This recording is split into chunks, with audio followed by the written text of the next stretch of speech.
आणि जय जीवन पाटील. मी आता 8वी शिकते. मी तुमच्या समोर सावित्रीबाई फुले यांचा एक पात्री अभिनय सादर करणार आहे.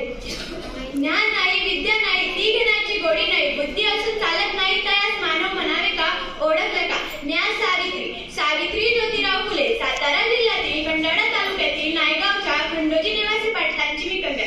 वयाच्या अवघ्या 9व्या वर्षी माझा विवाह ज्योतिराव फुले नावाच्या माणसात झाला आणि हळूहळू मला कळायला लागलं की ज्या माणसाशी माझा विवाह झालाय ना, तो कोणी साधा सुधारण माणूस नाही. या जगाला ऊर्जा देणारा क्रांती सूर्यच आहे.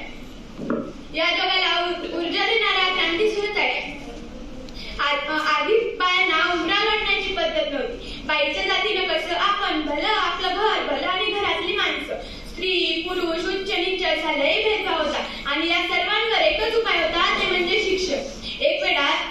एकदा ज्योतिराव फुले शिक्षणाचा प्रचार करत असताना फरार नावाच्या ब्रिटिश शाळांना म्हणाले, तुम्हाला शिक्षणाचा प्रचार करायचा आहे ना,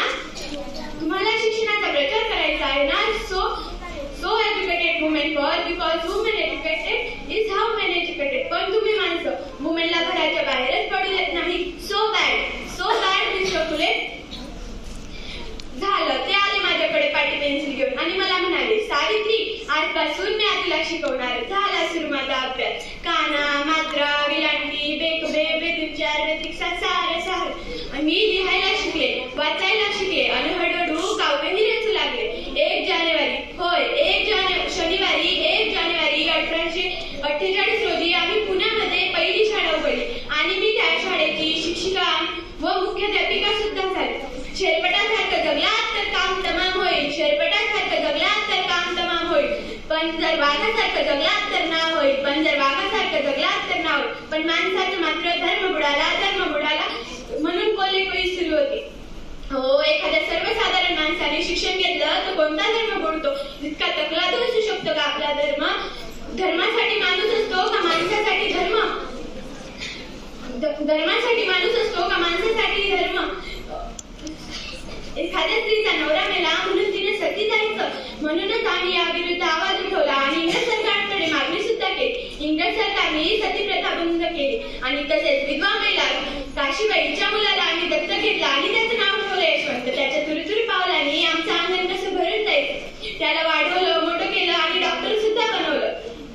पण एकदा पुण्यामध्ये प्लेगची साथ पसरली आणि गाठीवर लोक पटापटा मरू लागले होते. तेव्हा मी यशवंताला सांगितलं, यशवंत, आता आपल्याला हॉस्पिटल उभारायला हवं. यशवंताने हॉस्पिटल उभारलं आणि त्या रुग्णाचा उपचार सुद्धा मी करू लागले.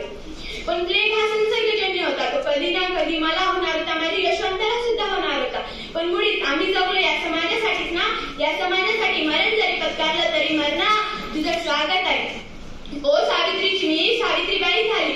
सावित्रीबाईची मी सावित्रीबाई सुद्धा झाली. बघता आमच्या 18 शाळा सुरू झाल्या.